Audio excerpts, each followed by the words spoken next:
Bismillahirrahmanirrahim. Assalamualaikum warahmatullahi wabarakatuh. Tuan-tuan dan puan-puan yang dirahmati Allah sekalian, hari ini kita bahaskan tentang apa yang disebut sebagai maf'ulun bih. Maf'ulun bih. Macam mana je dia bahasa Arab? Nantilah saya jelaskan pada tuan-tuan ni. Tapi dipanggil maf'ulun bih. Maf'ul ni sebenarnya ada banyak tau, maf'ul.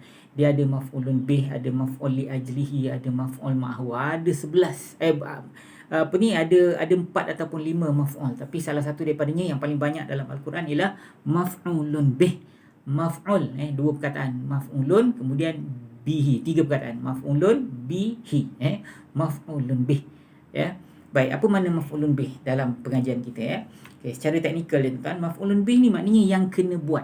Maf'ulun bih maknanya yang kena buat. Contohnya macam Ali dia makan nasi. Jadi nasi itulah yang kena makan. Perbuatannya dia makan kan? Dia makan. Tu perbuatan dia. Apa yang kena makan? Nasi lah. Kalau Ahmad dia melihat Saleh. Ahmad dia melihat Saleh contohnya.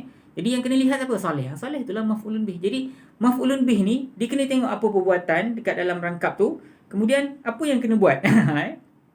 Kalau makan apa yang kena makan lah. Kalau lihat apa yang kena lihat lah. Kalau pukul apa siapa yang kena pukul lah. Yang kena tu kita panggil dia maf'ulun bih. Tuan-tuan faham tak? Ali dia beli buku. Perbuatannya apa? Dia beli. Siapa yang kena beli? Buku. Jadi buku tu kita panggil maf'ulun. Baik, tuan-tuan dengar dulu Syarat untuk jadi maf'ulun bih ni, syarat dia yang paling utama sekali, ujung dia kena mansub. Kena apa tuan-tuan? Mansub. Cuba sebut mansub. Tuan-tuan dah belajar kan? Marfu', mansub dan majrur. Itu semua jenis-jenis pangkat. Betul tak? Tuan-tuan ada berpangkat marfu', tanda marfu', dhammah. Ada kalimat isim yang berpangkat mansub. Tadi marfu' tu contoh kita ambil kalimah kitab. Al-kitabu. Maknanya kalimat kitab dalam rangkap tu dia berpangkat marfu'.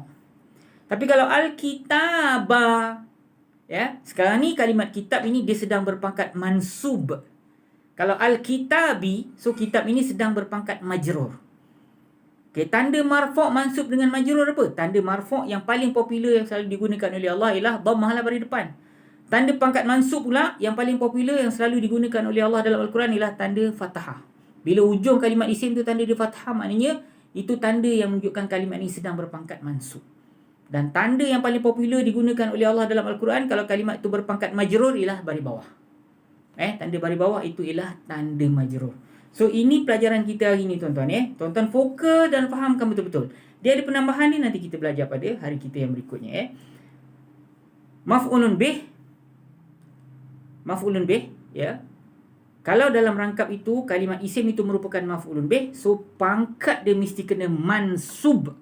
Pangkat dia mesti kena mansub, dan tanda yang menunjukkan dia sedang berpangkat mansub ialah barisnya baris atas. Tanda yang kalimat itu sedang berpangkat mansub, tanda dia ialah baris atas. Contohnya Ali dia beli Alkitab. Contohnya Ali dia beli Alkitab, kena baris atas huruf ba ujung tu. Kenapa? Sebab dia ialah yang kena beli. So dia adalah maf'ulun bih. Kalau dalam rangkap kalimat isim itu merupakan maf'ulun bih, ujung dia mesti kena pangkat mansub. So tanda mansub dia ialah baris atas. Faham ke tidak? Fahamkan betul-betul benda tu hari ni. Dan pembahasan kita hari ni masih lagi dalam kerangka menceritakan tentang maf'ulun bih. Kalau tuan-tuan tengok dalam diagram kita ni, tuan-tuan tengok kotak yang ketiga ni, kita dah bahas dah. Yang pertama, cari apa ganti nama diri, kita dah bahas. Kemudian ganti nama diri itu rujuk kepada siapa, kita dah bahas. Itu kita panggil dia pelaku lah kepada perbuatan tu. Ali dia beli buku. Siapa pelaku buat kerja beli tu? Ali. Hari ni kita bahas apa yang kena beli. Maf'ulun bih dia apa? Buku. Itu kita panggil maf'ulun bih. Tuan-tuan So tuan-tuan tengok dekat bawah ni, dia ada tulis. Tengok kalau ada maf'ulun bih. Dan ingat kalau maf'ulun bih, ujung dia mesti mesti berpangkat mansub. Dan tanda mansub paling popular ialah baris atas. Tuan-tuan So kita akan ambil ayat kita. Hari ni kita akan bahas, kita ulang balik ayat ni tuan-tuan Yuzabbihuna abna'akum wa yastahyuna nisa'akum. Itu je. Saya nak tunjukkan bagaimana konteks maf'ulun bih ni main peranan dekat dalam rangkap. Tuan-tuan ready ini ayat yang ke-49 daripada surah Al-Baqarah. Yuzabbihuna abna'akum wa yastahyuna nisa'akum. Walaupun kita pernah bahas ayat ni, tapi kita bahas sekali lagi. Pembahasan kita yang sebelum ni cerita pasal benda lain, dan hari ni kita bahas tentang perkara lain. Sebab bahasa Arab ni teknikal nahwu ni dia berulang-ulang macam tuan-tuan bawa kereta lah. Walaupun tuan-tuan rasa macam banyak sangat benda, sebenarnya tak. Tu juga steering yang tuan-tuan gunakan. Kona kiri, tu juga tuan-tuan pusing kiri. Walaupun tuan-tuan pergi satu Malaysia, tempat yang tuan-tuan tak pernah pergi, kalau nak corner kiri, itulah steering corner kiri. Kalau nak corner kanan, itulah tuan-tuan steering corner kanan. Tuan-tuan nak tekan brake, situlah tempat brake dia. Walaupun tuan-tuan brake di tempat yang berbeza, tapi nak tekan brake, situlah tempat. Jangan tuan-tuan tekan benda lain, dia tak jadi. Gear di situlah kotak gear dia, di situlah apa?